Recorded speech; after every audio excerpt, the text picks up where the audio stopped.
This week on The Droids, the finale of The Mandalorian Season 2, The Rescue, Chapter 16. We're through another 8 episodes, and we continue on with our Mandalorian recaps. So much to talk about this week on The Droids. Ooh. Can you turn up my snare?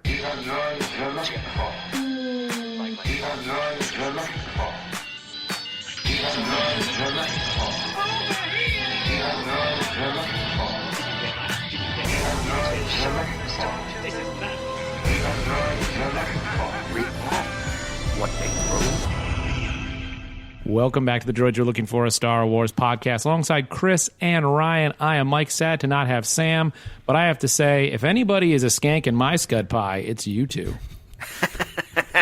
Which one's the skank and which one's the scud pie? Yeah, I'm trying to figure that out. That's the nomenclature. I had to put on the subtitles. I thought I missed something. I was like, what did he say? I feel like the thing that we really have to enjoy more than anything about the expanding of Star Wars into so many different series that we're going to see in the next few years is more things like moof milkers, skank and scud pies, and twin sons on a womp butt. What was that? I mean, hopefully they have scud pies at Galaxy's Edge when we finally get to go. Right? Oh no, you don't want one of those. Hope they're not out of scud pies. You don't want one of those. I'll have 2 scud pies and a butter beer, please. Oh, I think you're in the right? wrong Some fried tip. Guys, I believe before I we ordered... start, I need to acknowledge something. Here we go. We've heard from several people, and I'll call out one of them in a good way. Luke, a longtime listener of the show. Thank you, Luke. This isn't a joke about Luke Skywalker. Really named Luke, a longtime listener of the show. Very kind. He's very engaged, and we appreciate that, of course. He brought up to me that I'm a little hard on Favreau sometimes. And we've heard this from others, and that may be true. That may be true that I'm unfairly harsh on Favreau. That no one singled me out, but you know they're talking about me. And I want to make it clear. I don't think Favreau is bad. I think he's actually pretty good, but I don't think he's the answer. And that's all I want to say. Yeah. I think we're probably going to talk more about that. Oh, and that brings us into this week's episode. Am I right? And that's all based on the coin debt. Is that correct? When he hands you a coin, he says, "I will hunt you down, find you, and get my coin back." Yeah, every time he says this. You're not safe on any podcast. Yeah, right. I've gotten messages from SAG-AFTRA, from the WGA, from the DGA, saying that we're going into litigation about this, and give him his coin back. He just wants his coin back. But I'm glad you bring it up, Ryan, because I do think we all have a tendency to focus on some things that didn't work for us, and then later get to the things we really liked, and maybe we'll kind of reverse that a bit and talk a little bit more about some of the things we did like. I think the one thing I do want to call out, and I don't think this is in particular to what you had from Luke, but I think there's a lot within Star Wars at times where it's just unquestioning faith in it. You know, no matter what is served up, we just enjoy it. Enjoy it.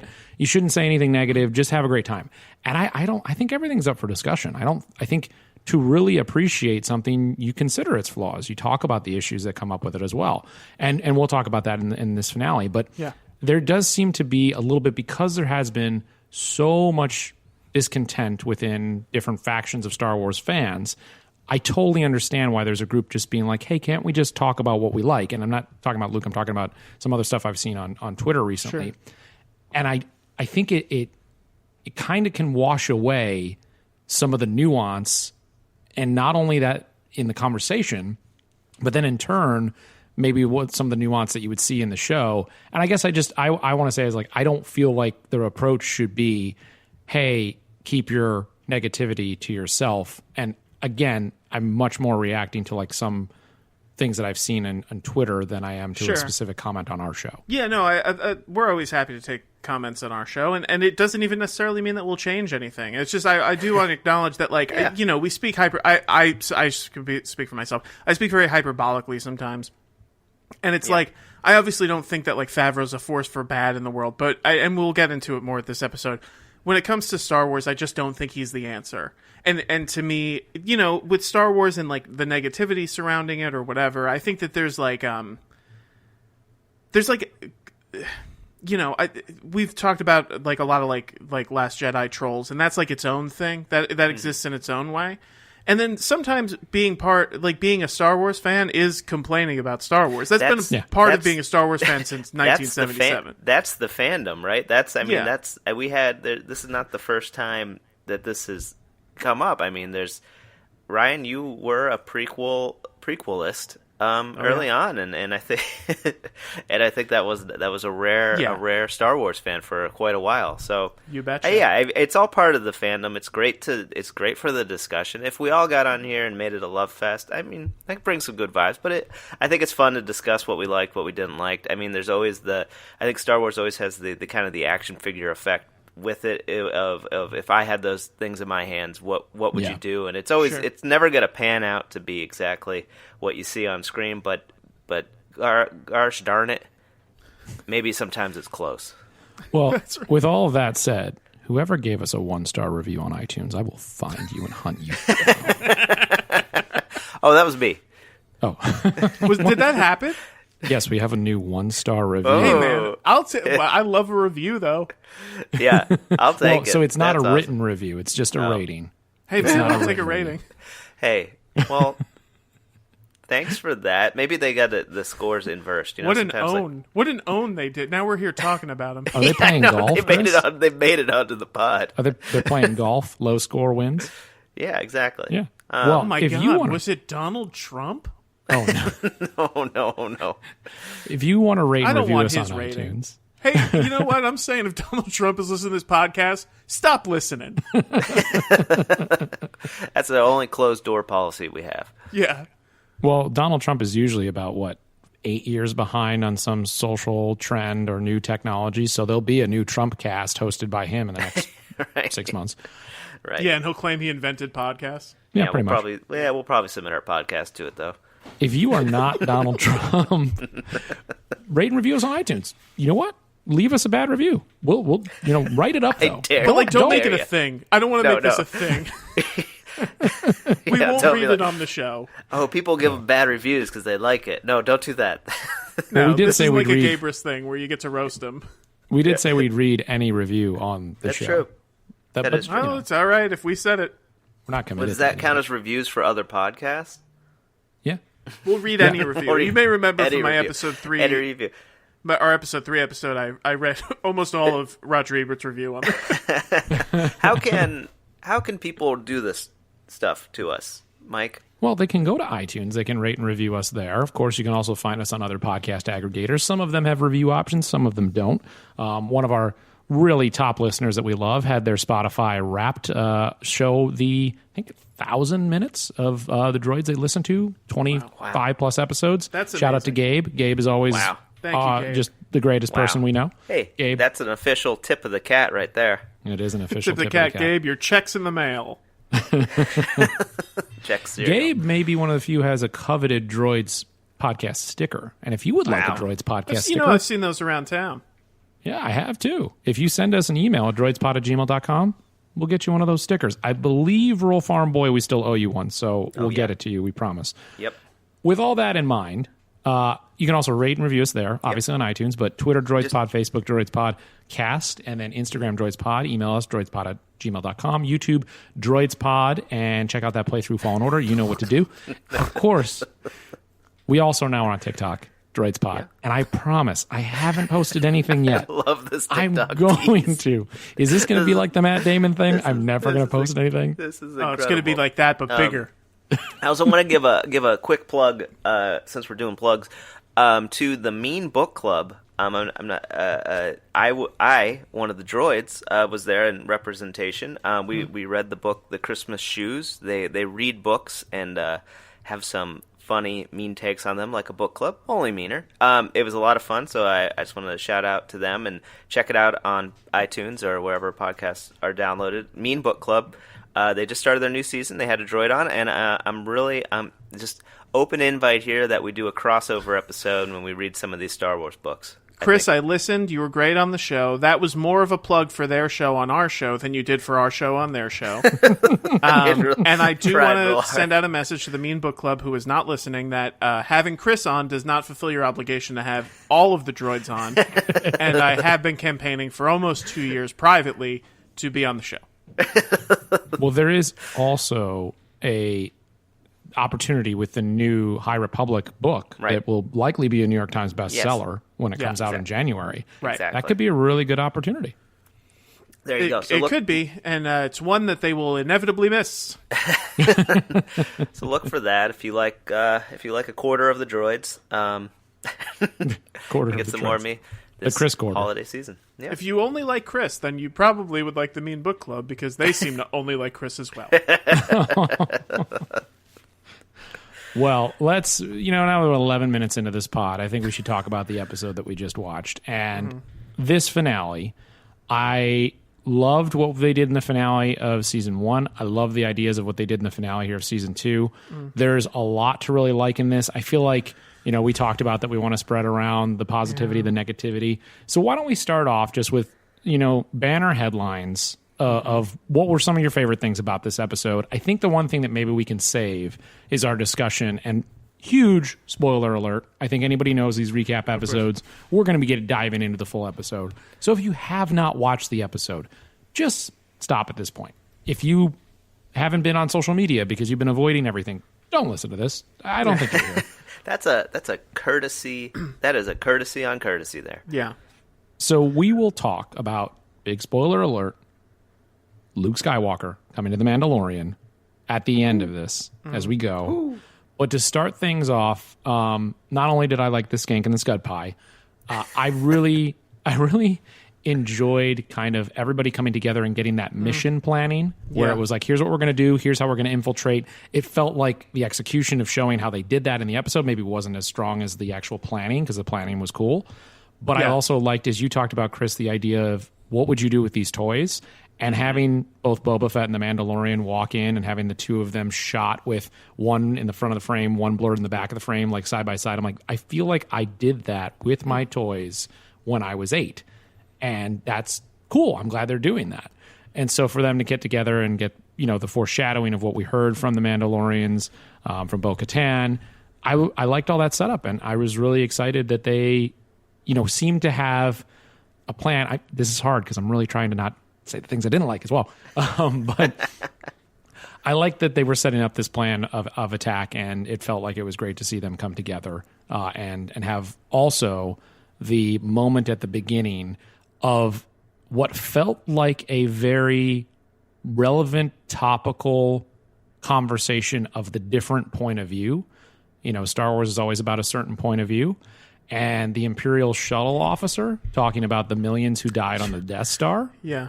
That was a cool moment, but also strange a telling performance. Yeah, he seemed kind of diabolically insane, but it was in that moment where I was like, okay, there's Star Wars, which has always been political.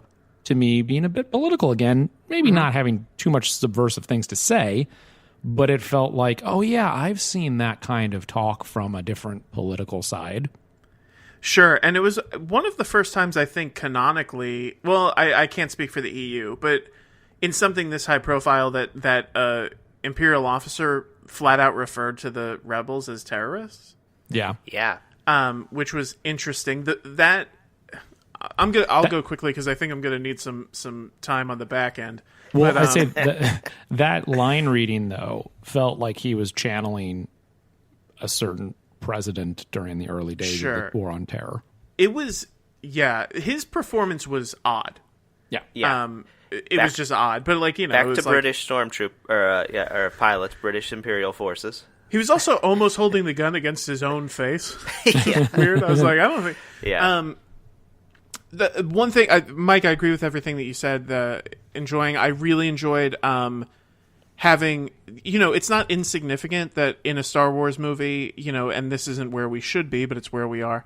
It's not insignificant that there were 4 women executing a badass plan without the men anywhere near them, and the men in the story would not have been able to accomplish any of that without those characters. And I thought that was just a great image to have in Star Wars. Hopefully more of that, and hopefully eventually without even them having to help the man's mission.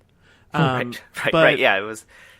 But I really wanted to call out that the score in this episode was sick. The score for the Death Troopers, right? They were called? Yes. Dark Troopers. Dark Troopers. Thank you, Mike. My goodness. I watched it today. Was amazing. The way that they incorporated, like, I never thought a dubstep warble would, like, sound so good in a score. It was cool. I was like... It was, like, almost diegetic. Yeah. It was diegetic and non-diegetic at the same time as they were, like, booting up. I thought that was great. I thought the episode looked great. I think of all of the episodes this season, aside from the Ahsoka episode, I think that Peyton Reed directed this one, and I think that it had the best pacing of probably any of them besides the Ahsoka episode. And the action was just really snappy and good, and all of the comedy hit, where there wasn't that much, but there was some, and I think that Peyton Reed is kind of great, like, that's right in his pocket. And that's what I'll get into before we get into the big thing. Yeah, I mean, you guys have covered a lot of it. I think Peyton Reed made a really snappy, tight episode here. I really enjoyed kind of the formation of the gang and the plan. I mean, I think we started in media res, as they say, which I thought was very cool. Like, I didn't need to see another plan hatched to get the to get that ship. What is that called? The Shuttle Tydirian. Yeah, one of those. So I was like, it had the nice little nostalgic pang of stealing a ship and sneaking on a bigger ship. That was fun. I thought that was a very cool plan. I think it was loaded towards the end with I like that they kind of expanded the lore a little bit, and then they actually used the backbone that was set up in the Clone Wars to kind of explain some of the Darksaber stuff, which I thought was cool. Yeah, that was cool. Which I think they did a good job, and also just kind of like fleshing out Bo-Katan a little more as a character. Like, I appreciated the earlier cameo, but I thought, like, this one, there was actually, like, some more substance there to go off of. Yeah, I enjoyed her much more in this episode. I thought that they really gave her a lot more to do. Yeah, and then, like you said, it's just like having the kind of like the Lady Strike Force like lead the charge to take over the bridge, as opposed to like oh, you go do the side task and then Mandalorian will storm the bridge. Like, it was a good, and like, it shouldn't have to be pointed out like you said, but it's like it was a good kind of, I think, treatment of those characters, and just showed like a very progressive attitude towards their characters. So I think there's probably more that we want to get into that's positive that we'll get into. Let's pull off the shackles. Let's talk about it all. I don't know that I can watch a lot more hallway stormtrooper destroying. that was going to be how I was going to end. I was going to say I loved the stormtrooper hallway battle. Yeah, and like there's a lot of just in video games they'd be called ads. Where it's just like there's just like a lot of one-shot guys that they have to get through. Yeah, the kill count was high in this episode. Yeah, and even though I thought it was the best pace, there was still like when they were going through that kind of like the hangar bay essentially, where they just kept rounding corners and hitting stormtroopers. I was like, okay, like we could have done 4. At a certain point, they did round the corner where it like almost became funny how bad the stormtroopers were. Like, they didn't stand a chance. These are supposed to be the stormtroopers that are like, I would assume that have the most, like, they're the most for the cause because they're still hanging on. Yeah. So, like, they should be the best. Somehow they've survived everything that's happened to the Empire. Exactly. But it also so may mean that none of them were high profile enough to be on any of the big targets. You know what I mean? Right. They even did kind of make a comment, like, usually there's 700 people on this ship. Now there's just a few. Like, like, none of them were, like, one of them worked on the Death Star. So curious how he got off. I did like the retort of which one. Yeah, that was funny. But jab. Yeah, it is like a thing where it's like maybe they weren't good enough to work on the Death Star, so it's like that's who they're left with. Yeah, you're trying to say that they were custodial duty, and now they've been called up. Yeah, you didn't make the cut. You're gonna be staying on one of those Endor moons just for a while. Yeah, you're gonna be working the security on the moon of Endor. Yeah. With that in mind, the Dark Troopers, I like the effect of what they did, and obviously I totally agree with you on the sound design of what Ludwig did for them as they were booting up. Just the music throughout for that was really one of my favorite parts of the entire episode. Yeah, it was very music forward this episode too. Yeah, and that was I felt like we missed that somewhat this season, except for when Bo-Katan and crew took over that ship earlier, another Right. time when they were taking on a ship, which, by the way, what happened to that ship? They need another ship to help take Mandalore. What happened to the one they How already many ships stole? do these people need? Yeah, what is going on? I don't have any ships. But the Dark build an army. Troopers, I was sitting there watching it and be like, wow, like think about the implications for this for later in the sequel trilogy. If there's this kind of trooper that they can create as a droid, that's going to be so difficult for anybody to face. And then it's like, oh yeah, a lightsaber just cuts through anything. They're actually not that scary if you're Right. Yeah. holding Right. a lightsaber. Did you guys... this will bring into some of my... All right, listen. I loved the episode. I don't like what it means. So that's how- what I'm yeah. going to say. Ryan, I felt the same way, and that's why I wanted to watch it a second time today. Right. Because I'm I- like, this is a good episode of Star Wars, a good episode of TV, but I don't like the picture they're painting, which is what you've talked about already this year. Right. Even the reveal I thought worked, and it got me, although I think that it kind of took away from the emotional resonance of the real ending of the show. Yeah, it did. But Boba Fett. yeah, from the Bib Fortuna's appearance. So it's this strange. It did kind of send me into this existential crisis Likewise. of Well, sorts.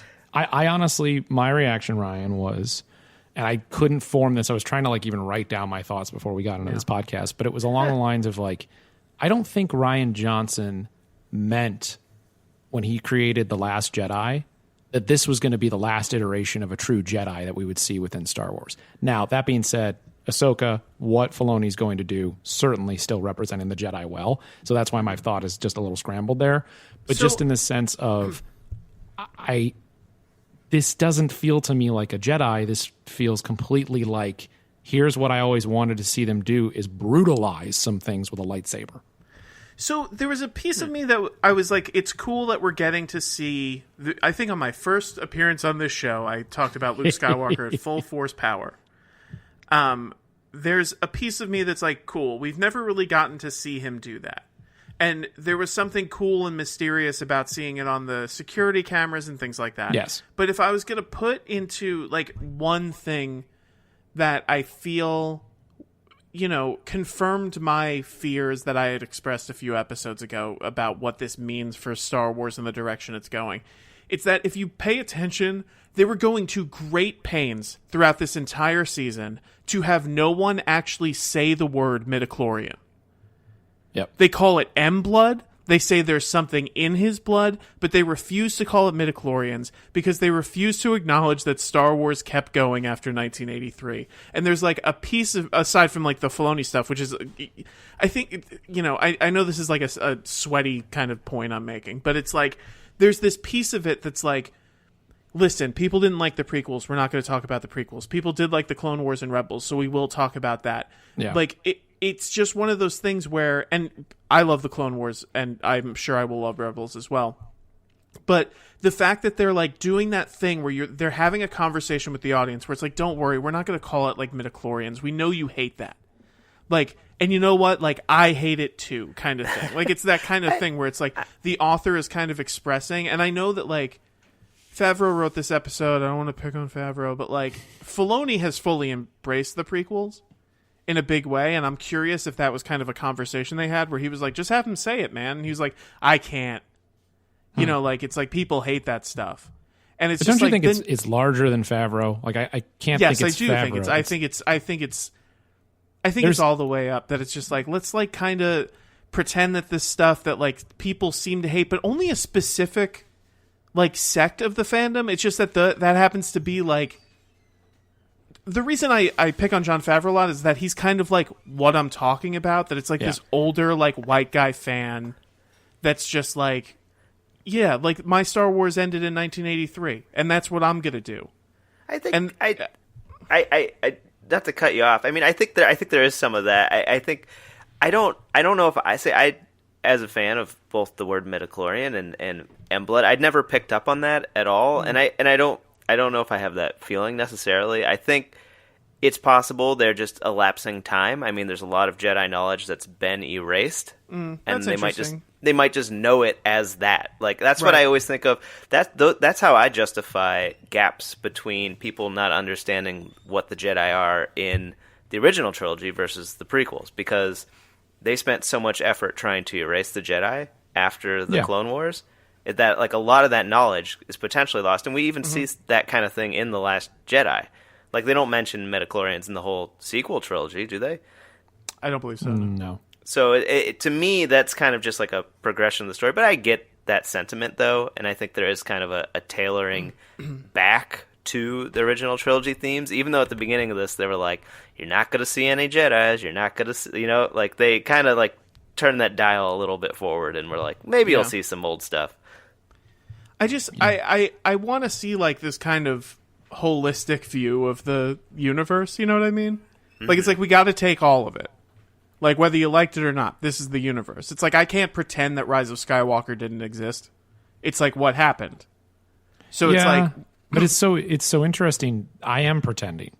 Yeah, sure. I get it. And I get it. In my mind, it hasn't happened. But the thing is as they hopefully move the story beyond that era, at some point I'll have to accept that those things happen. And I guess actually I have to accept it in this, because they're starting to hint at things about why they need the midichlorians, why they need the M count, because they're trying to use it to bring back the Emperor. Or at least that's the theory so far.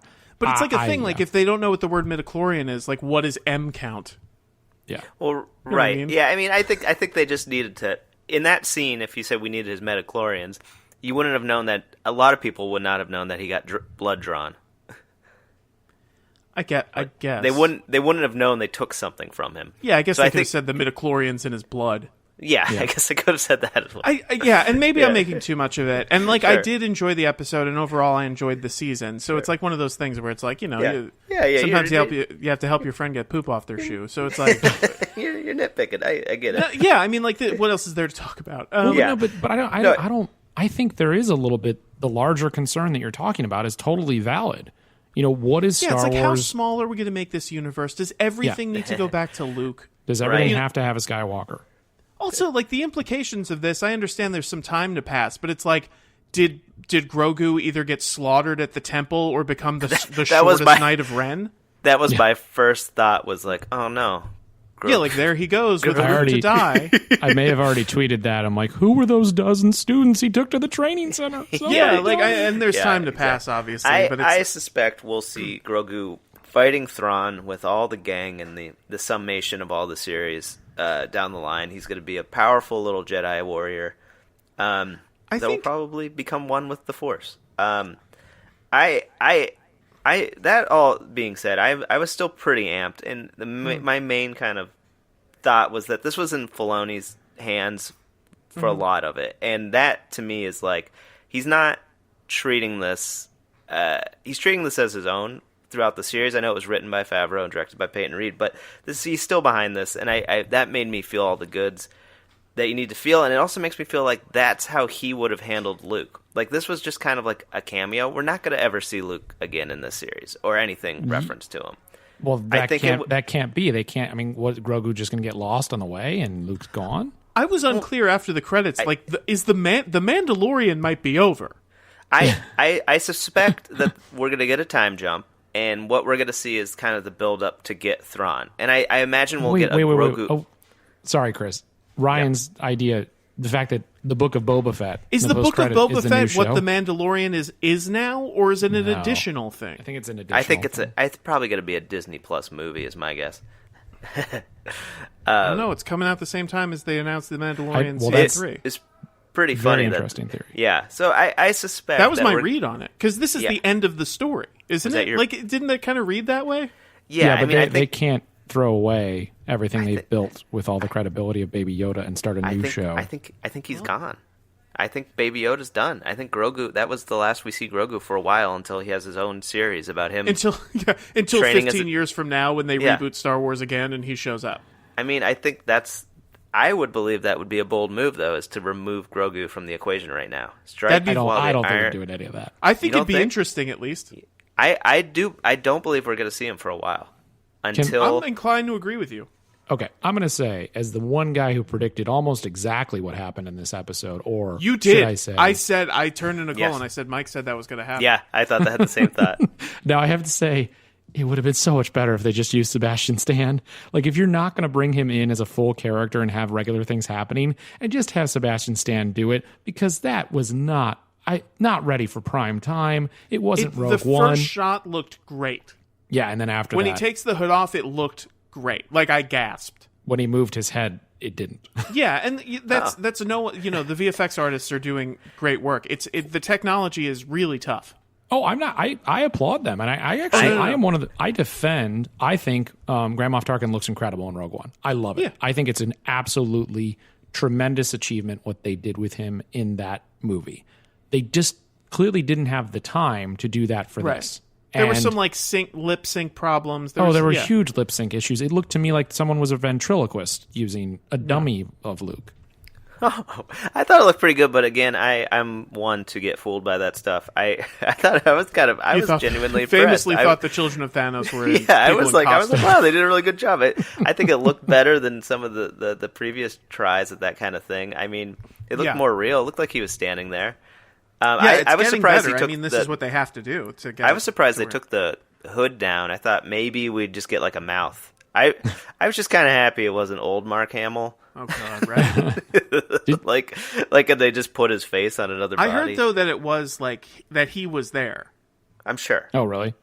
Yeah, they didn't invite him, but he showed up. He heard that Luke was in it. No, I'm joking. I did actually hear that he was there and that he was. Voiced. Do you think he did voiceover for this, or they just pieced together? I mean, I know they used a lot. I think he did it, and they pitched him up. It sounded pitched up to me. That's fair. He's like, "Hey, Grogu." So, I had a friend bring this up, and I thought, wow, that's something. It's in a world where you'd have to erase the best episode of this season for this to be the case. But imagine how cool it would have been if that episode didn't exist and the person that shows up is Ahsoka. Yeah. That would have been incredible. I understand that the Luke thing is cool, but that's cool for a specific part of the fandom that just wants to see Luke more. Yeah. But it's if that door opens and Ahsoka Tano walks through and then he goes on to her series. Whoa. I imagine those were the options. It was either Ahsoka or Luke at some point when they're breaking story, and then choosing. All right, well, if it's not Ahsoka, then she gets an episode. Otherwise, we probably would have got an episode where we're sitting in a forest, and all of a sudden, Luke is like, "Hey, this is how you must train." It could have been the opposite scenario. I think it's I love Luke as a character. Obviously, the character is near and dear to my heart, as he is to all of our hearts. But to me, I'm how many farewells do we need to this character? How many times are you going to do this until you get it what everyone thinks is right? You know why we're here, Ryan. You know why we have a hallway scene. We have a hallway scene. First of all, the big takeaway from Rogue One is he needed to do another hallway scene just like his father. Mm-hmm. I'm sorry, but that was tacked on. It was entertaining, but it didn't make that movie great. Yeah, you could almost it was in the reshoots. You could see it. Yeah. Well, but you bring it in and you have this moment, and the entire moment is to be like, oh, you didn't like that Luke wasn't the all-powerful being, that you didn't like that he had doubt, you didn't like that he was a character who had aged. Well, let's show you what you've always wanted, and here he is fucking shit up with his lightsaber and blasting through everybody, slicing through all the different droids. Breaking the rating. I'm breaking the rating because I'm really upset that is the choice that they made. Here it is, trying to right the ship for all of those individuals you've talked about, Ryan, who are legacy fans who only want to see Luke at his most powerful, using the Force to crush a droid into a tin can. That's what they wanted, and they delivered it, and now they can settle and feel right and feel like, oh, okay, you've done better by the character I love so much. It's no longer this wimpy guy who's wimped away from the actual heart of the battle. He's out there being the true self, and I'll just ignore The Last Jedi. I just have a massive problem with that, and it's so disappointing that is what Star Wars is at the highest level now, that they've made that decision, and I can't see it as anything but a rebuke to what we had in the character, as this being now our last instance of Luke Skywalker. And I have more. I mean, I can't stop thinking about that choice to do that. And I don't know that I have my fully realized point of view other than to say that I think that they saw the tea leaves after The Last Jedi and said, this is who we care about. We don't care about the nuanced fan. We care about the fan who wants this to be the biggest blockbuster action adventure series that doesn't actually have anything to say. Yeah, I think it's... Obviously, I thought that the goodbye to Luke in The Last Jedi was fitting and beautiful. And then I thought the one in The Rise of Skywalker was lame. And then I thought that this one was like inconsistent. Like they're showing us the Luke from Return of the Jedi. Like it's modeled. He's wearing the same clothes. Yeah. And it's like, if you're going to take that Luke, like why isn't it? He throws down his lightsaber. I'm a Jedi, like my father before me. And then they ask him in this, "Are you a Jedi?" And he says yes. And we're supposed to have this big emotional reaction. And then it's like, and I understand they were droids, so it's like whatever. But like we just saw him like. Aside from taking Baby Yoda or Grogu onto the elevator, it's like the last thing we saw of this Luke now is like just like massive acts of violence. Yep. It's like, and again, I know that they're droids, but it's just like it was a strange thing to like do.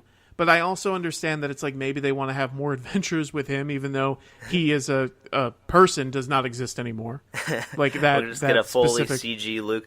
I mean, I think I'm not as passionate about that. I mean, I think this show is just frosting on the cake. I'm not upset at all at this. I'm actually amped for it. I was all right. I had goosebumps when I saw him come in. I liked it.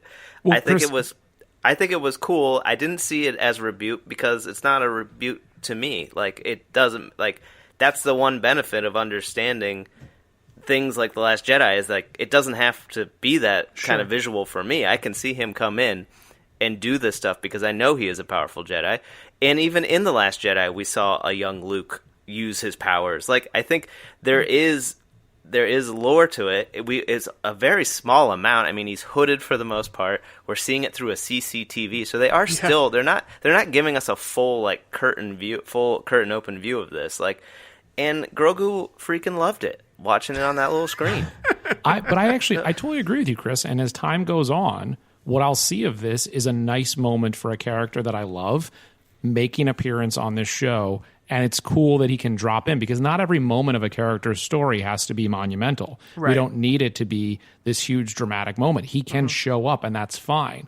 It's more of the perception that it, brings along with it in the choice that they made. And I guess, talking about there's how like brutal a macro it was, context to it. Yeah. Exactly. And that's what kind of gets beyond the series, which is why, Chris, I'm going to be in the same boat with you 5 years from now, and hopefully I'm not thinking about it in that sense, and I'm just watching the show and rewatching it. Chris is just ahead of the curve. That's right. Yeah. I've seen Tenet.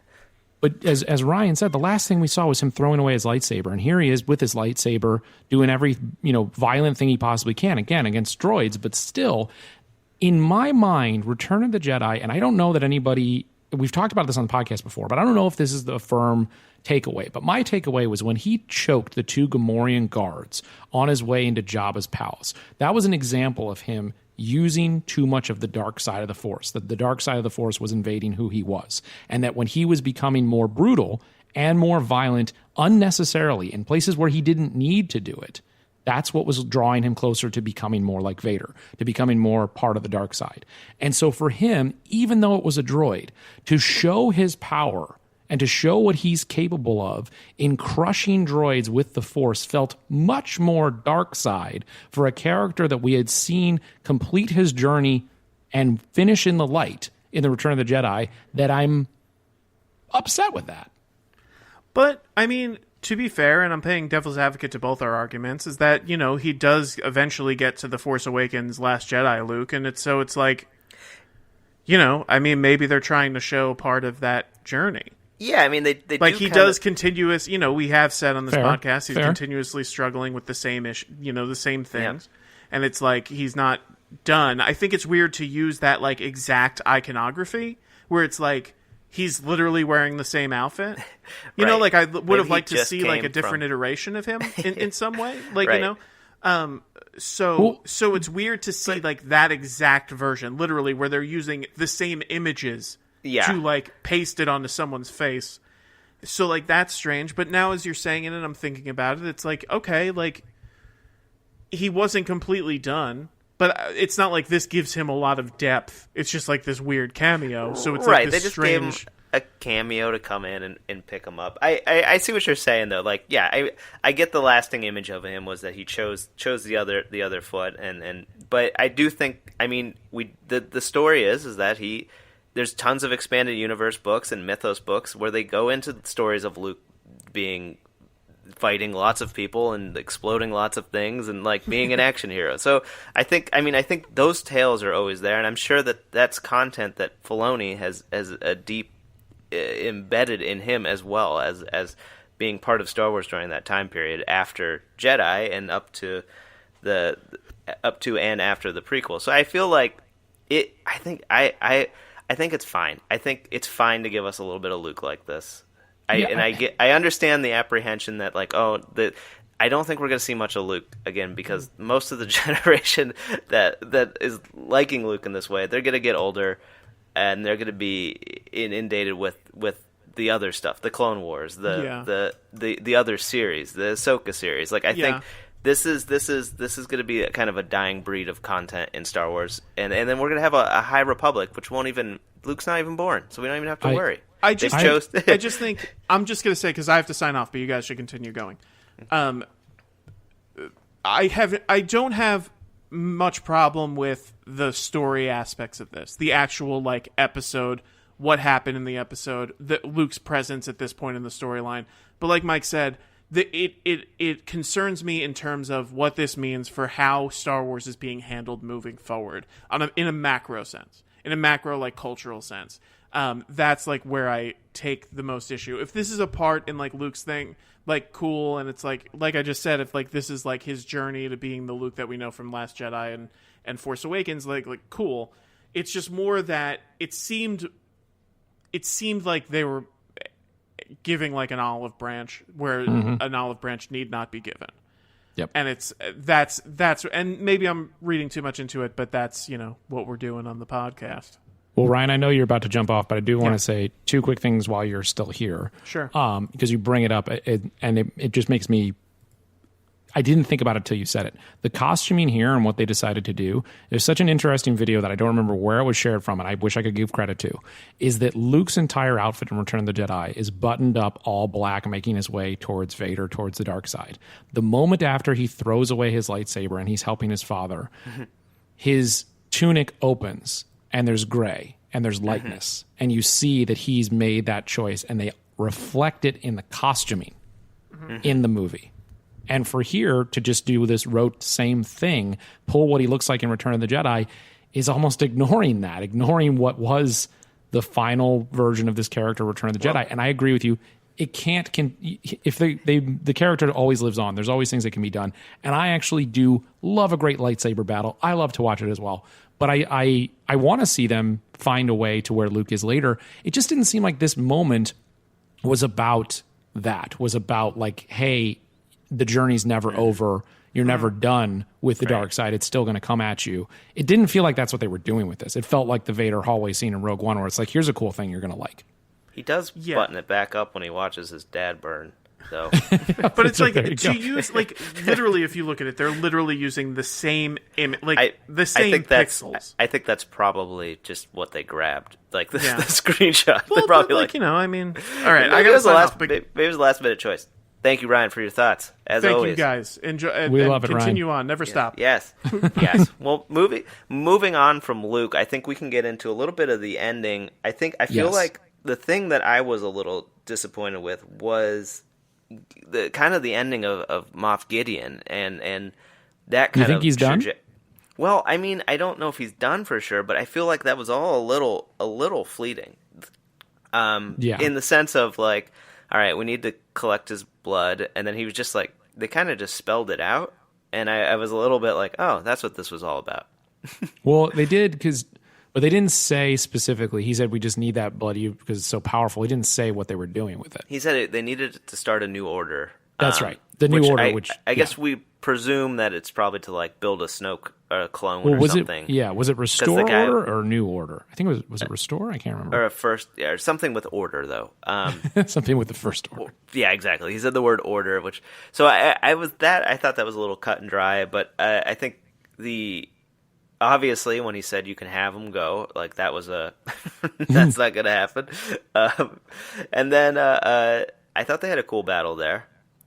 Oh, but I really loved that he had the knowledge. He knew what it meant for the Darksaber.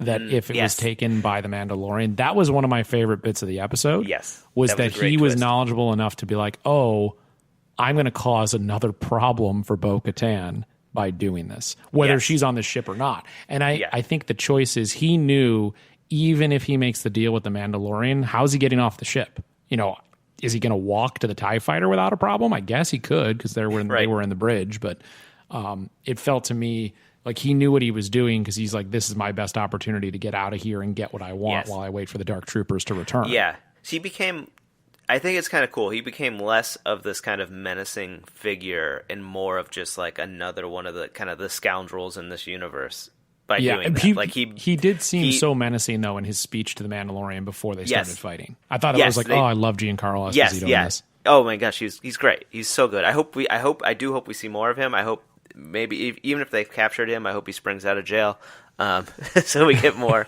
So we get more of him. I think Thrawn will spring him. I think he could be a great number 2 to Thrawn. I do feel that's part of my reasoning too. It's like it might be the last we see of Grogu. This might be like the end of phase 1 of Star Wars TV shows, right? And I feel like this next phase with all the shows are really going to gear up towards a singular new big bad or something like that. The kind of Marvelify it, which is something new for Star Wars, I guess. I mean, I think they'll do that, but this is the golden goose. They found something that everybody cares about on the internet in Baby Yoda Grogu, and they're not going to just... You don't even need to put him in the show, though. You just slap him on a lunchbox. People love him. You got to put him in the show. It's about memes, Chris. We are a generation of memes. Most people don't even watch the show. They just want to see him sipping the soup. I watched the show via memes. Honestly, I didn't even see the full episode. I just watched all that explains a lot, Chris. Yeah. I know. I see your points, though, and I understand that kind of in the macro context of Star Wars, I think there was definitely a turn taken where they're trying to appease some of the older school fans. Yeah. And I get that. But I think for this one, we can give ourselves a little break. I mean, we had Dave Filoni behind the wheel and Peyton Reed directing. I feel like Favreau wrote it, but I feel I was like... where was Filoni in this one? I mean, he's there. He's not... I feel like he's a caretaker. So I felt like if he gave his approval on this, I'm with it. What did you think of the initial opening where they came out of hyperspace? Boba Fett was shooting at the Imperial shuttle. I really like that. I really I like the moment of them trying to shoot the gap to get into the ship because really cool shots of the TIE fighters being loaded up to make their way out of the ship. And I thought that one shot where you first see a TIE fighter come out, it felt like you were on a ride. It felt like this is a new version of Star Tours where they're going to put you in a TIE fighter and then shoot you out the gap. Yep. That was very cool. You had those things on your peripherals. It reminded me of the new game, the Squadrons. Yeah. Which is like, I love that sound effect of Slave One firing is so like embedded in my mind because of Attack of the Clones. That's awesome. No, it was great, and also I loved when he was like, "Don't worry about me. I don't care about the guns on the top of the ship. I'll be fine. I'm good. I'll do what you need to do, Princess of Mandalore." But then I loved. It also felt like we've seen a lot of different casting of Imperials in this season that are not just British Imperials, right? And the one who was in the loading bay, helping with the TIE fighters or telling everyone to get out of the way.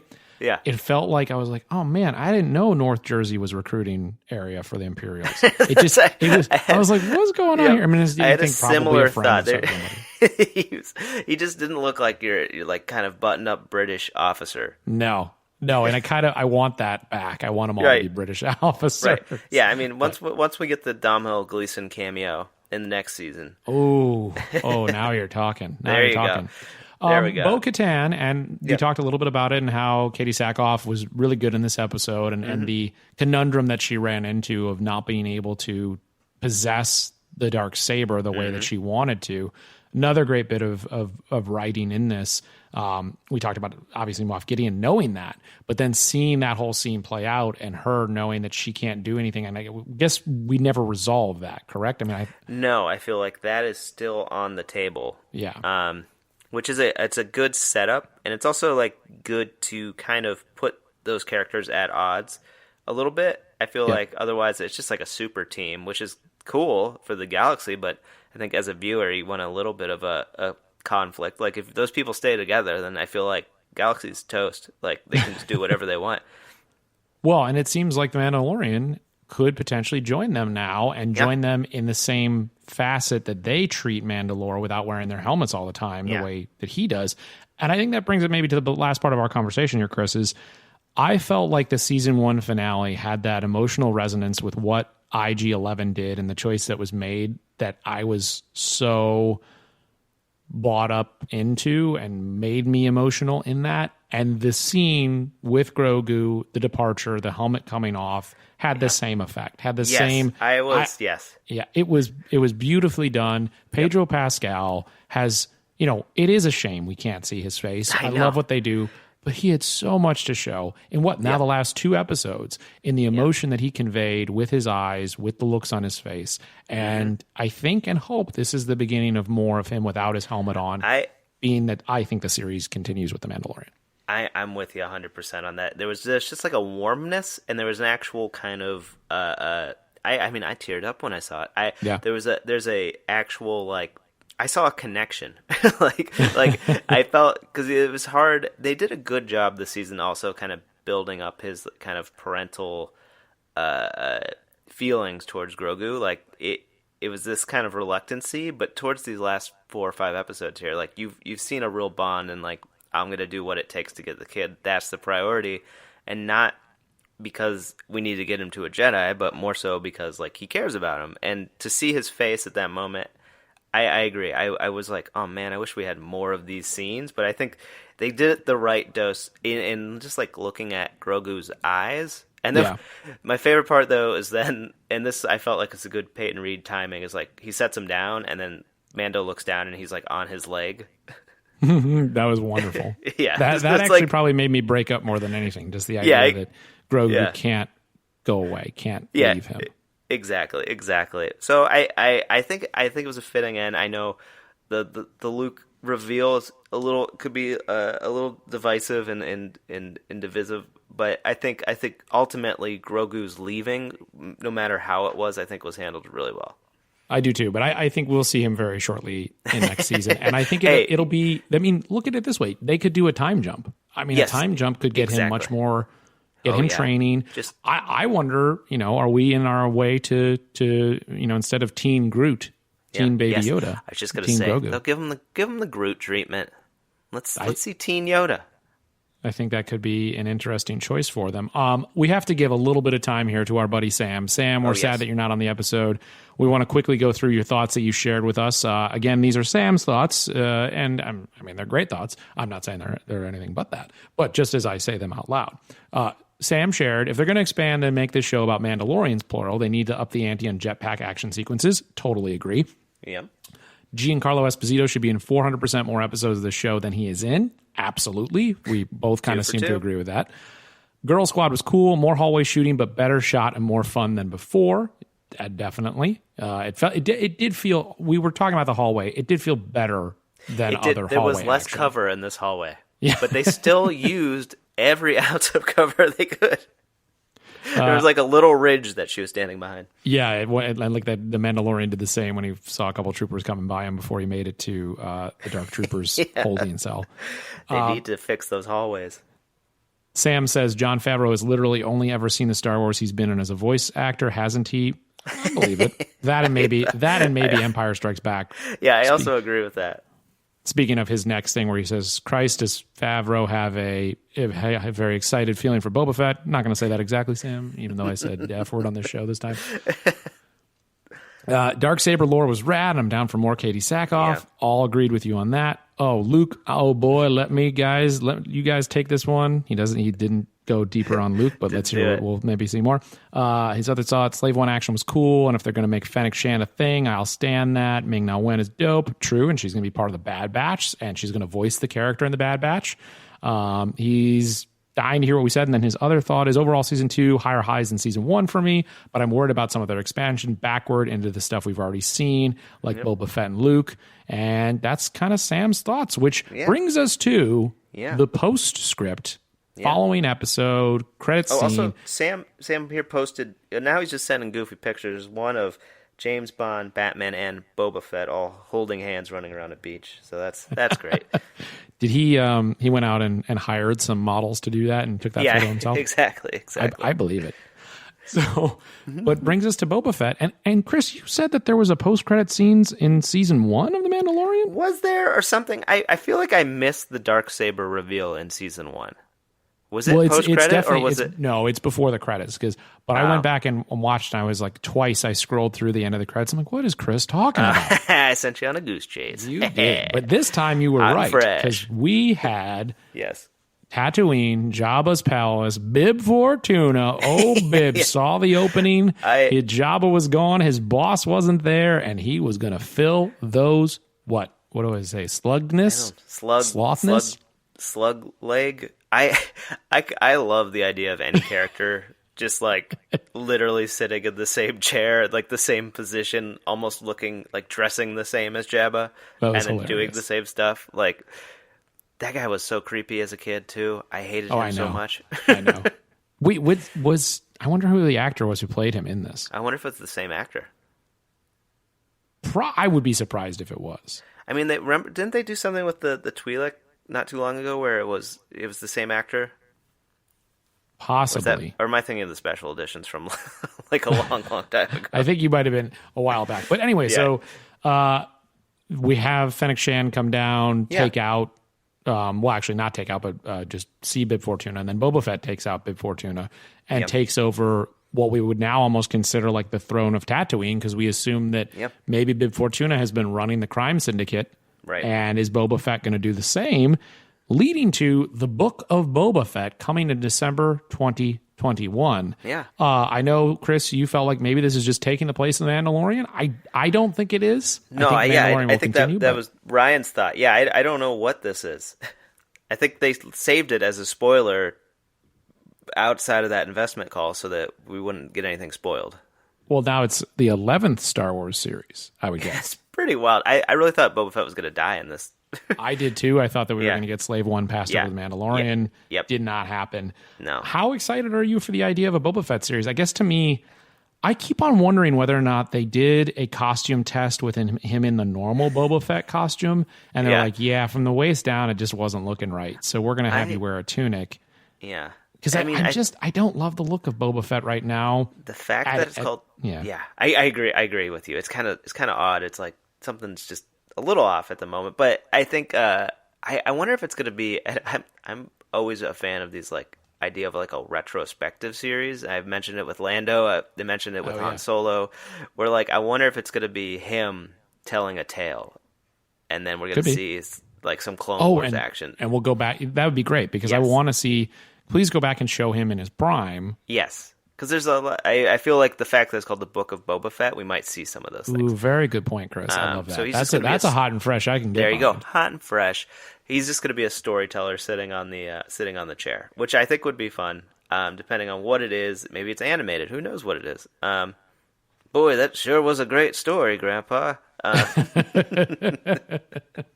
He's just talking to his clone self. But I was surprised. I was like kind of tune out. All credit where credit's due. Everyone works really hard to make these things. But I was just on the phone, and all of a sudden I heard sounds. I was like, "What?" Like, what's happening? Yeah, I was a little confused too. I was like, at first I thought it was like Luke going back to there because I saw Tatooine.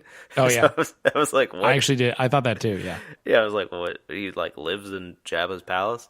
I think the crime syndicate stuff. There's an arc, and I know you're going through it. I won't spoil it too much, but there's some arcs in Clone Wars where, and it almost ties back into one of your favorites, Solo.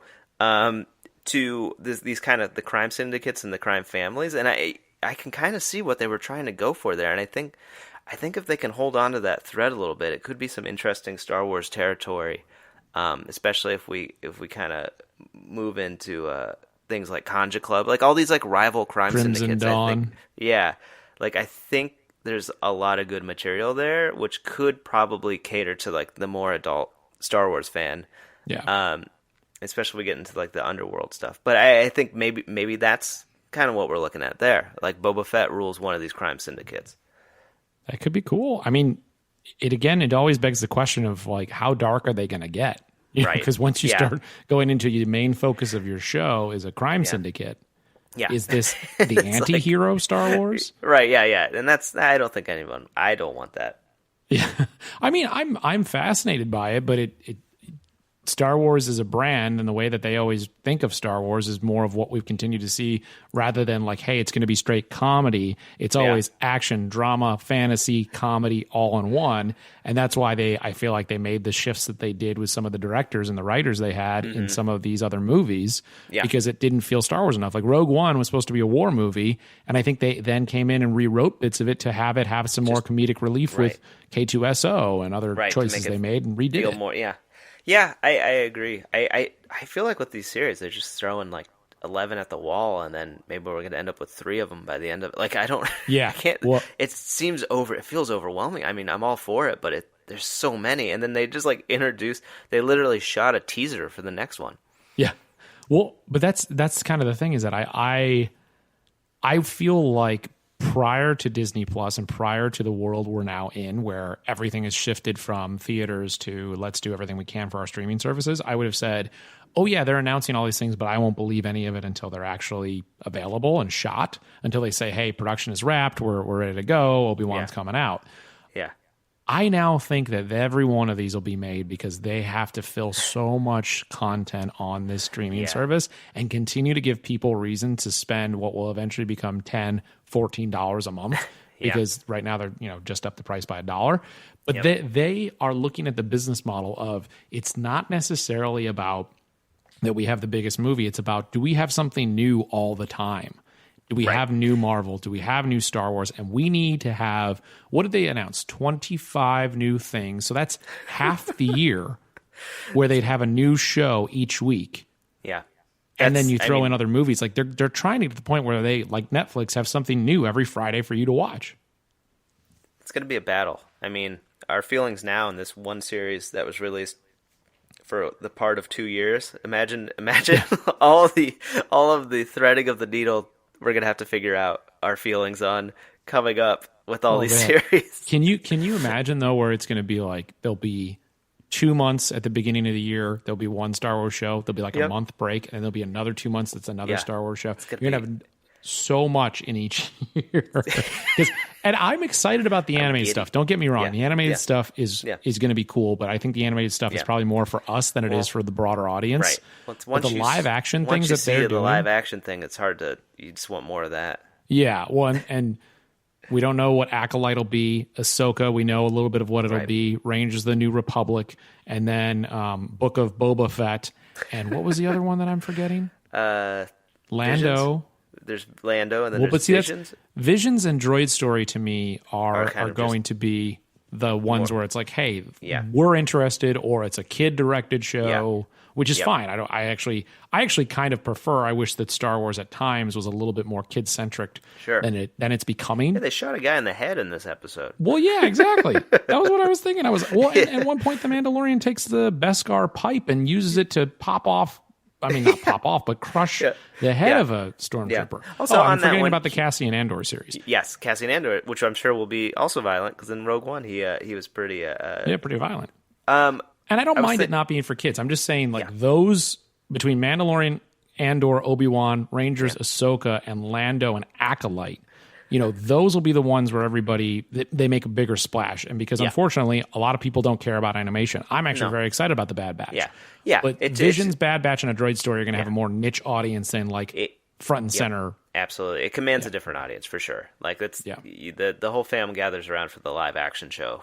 But then the Star Wars families, though, they'll watch the animated series. I think And it's so funny because there's so much like computer animation in these shows. Anyhow, I think there's probably a fine line between what's real and what's not. Anyhow, it's we always joked about not having enough things to talk about. I feel like we're gonna hit a point on this pod. We can't keep up. We're gonna be releasing an episode every other day. How many recaps? I mean, we're still probably, I would guess, 2 years away from that, because we haven't even talked about this. The Taika Waititi film is confirmed. We don't know anything about it, but then Rogue Squadron, directed by Patty Jenkins. Yeah. Woo, I mean, that's exciting. I'm very excited, but I have that twinge of why don't you update us on Rian Johnson? I want to know about what's going on with that trilogy. I want to know what the only thing that gives me a little hope is that she said it opens to a new universe of Star Wars or something, a new era of Star Wars. She said something like that. Yeah, so maybe that's Rian Johnson's era. But it's true. I guess my concern is just that those two seem like standalone movies. Yeah. And I'm not saying I want more Skywalker saga. I'm saying I want the larger. Yes. Like, give me another trilogy. Star Wars to me is trilogies. It's trilogies. So give me something we can sink our teeth into. Give me some lore. Give me something that's. I want 6 to 9 hours of movie that we can discuss for 30 more years. And I need it to happen before I'm in my 70s. Yeah, exactly. Please. I just want to enjoy it now. Please. Yeah. I agree. I think I have one more thought on the episode, which I thought comes from a friend, Justin. They did a little funny thing with the timing of like Boba Fett going away on his ship and then Luke coming in, because what if those two saw each other? That would have been a way different episode. It would have been a way. They would have had to do so much more Luke. Luke probably would have killed all those guys in the bridge. But he would have probably tried to take out Boba Fett. Yeah, he would have tried to take out Boba Fett. He would be like, "What are you guys doing with this?" Oh man, that would have been a different story. Right? But I agree with you, Chris. Though I just think with time. I will see less of what that perception and what that message that I felt like this episode sent. We're in it now. And I get it. And more enjoy. It's just like I don't want those people who hated The Last Jedi to feel like they won with this. I know. Well, Chris, you're talking me down. We got it. We got it in our heads and our hearts, and I think a lot of the fans do too. So I think, hey, if we get a little bit of Luke going crazy with the lightsaber. It's frost. This show's frosting on the cake. Well, I think we will be back with another episode. Probably we might get one before the holiday, just where we get all the droids back together. But if not, we'll be back after the holidays because we usually take a break around this time. Yeah. Especially, you got to let things simmer, let it sit. And, you gotta go fire up the projector and watch 9 Star Wars movies. Oh, are you going that way, or are you watching 8 episodes of season 2 again? I don't know. I thought about that today. I almost started from the beginning, immediately after. You know what I might do? I'm gonna go chronologically and throw the Mando inside of it. Ooh, which just means that you get that break after Return of the Jedi before the sequel trilogy, where you watch all Mando. Exactly, and maybe I'll put Clone Wars in. I don't know how you're going to do all that, Chris. That's literally impossible. Yeah, we'll have a lot to talk about because there'll probably be more news, more thoughts, more quotes that we'll likely hear about reaction to this episode that we'll follow up with in the new year. We'll get into obviously more Clone Wars thoughts as all of us catch up. I think I'm now the farthest behind of the group, but we'll talk all about that. And there's plenty more to get into on the droids because we got to have a whole retrospective on the season 2 of the Mandalorian, not just the episode recaps. Right. Well, and it's been a fun season. It has. I guess we could say all that stuff we'll save that for the recap. It's been a welcome season to distract from our own war of the mind. I don't know. our own problem with the Force. A different kind of Force. Well, with all that being said, thank you for joining us for season 2 of The Mandalorian. We will be back to talk about it as a whole and recap what our thoughts are. We'll look forward to Sam joining us and sharing a little bit more of what he thought of this final episode and what is to come from all these series. We really do need a full episode, though, to talk about all these new series that were introduced. I mean, is Lando going to be Donald Glover back, or is it an animated show? We don't know the answer to that. What could Acolyte be? Leslie Headland's show. We don't even know what that is. I don't know what the word means. Awesome. I don't even know what the word means. And of course, I can't wait to see Cassian Andor, as they gave us that clip where we saw some behind the scenes shooting now. Obi-Wan is shooting soon. These are exciting times when it's all possible and none of it has anything to be negative about right now, because it all seems amazing. There you go. Right? It all seems great. Nothing could possibly go wrong. It's all part of the job we signed up for. Being Chris, a Star Wars fan. What a great year in the Droids pod. I mean, there's another one in the books. And if you haven't, and I know if you've stuck around for this hour and 10 minutes conversation and you've not listened to our breakdown of the leaked Colin Trevorrow script of Duel of Fates, check that out. That's probably the highlight of the Droids year to me. Yes, it was a highlight of my year personally. I was just thinking about it the other day. Like Me too. We were eating it up so much too that it was just like, we're gonna have to do another episode. I think, how many was it? Like 6? 5? 6-part episodes. That's 6 parts. A lot of great things. Well, that will do it for this week's edition of the Droids. Chris, always a pleasure to talk Star Wars with you, and I can't wait to do it in 2021. Likewise, Mike. Always a pleasure. And may the Force be with you. And you too, always, sir. This has been The Droids You're Looking For, a Star Wars podcast. What a Annie? Dark Trooper. Dark Trooper. Also, when he opened that door, I was like, those guys they can fly. They're just going to come right back. Well, yeah, but when they opened that door, I actually thought for a second, I was like, why does that room have a door to space? That's also the way they showed it, the schematic. It was like in the middle. There also, the bridge over the spaceport was weird. It was like, like, what is the point of that? Well, I mean, we've felt that way with a lot of different bridges and sidewalks or whatever else. That's true. Is that where like the stormtroopers go to smoke?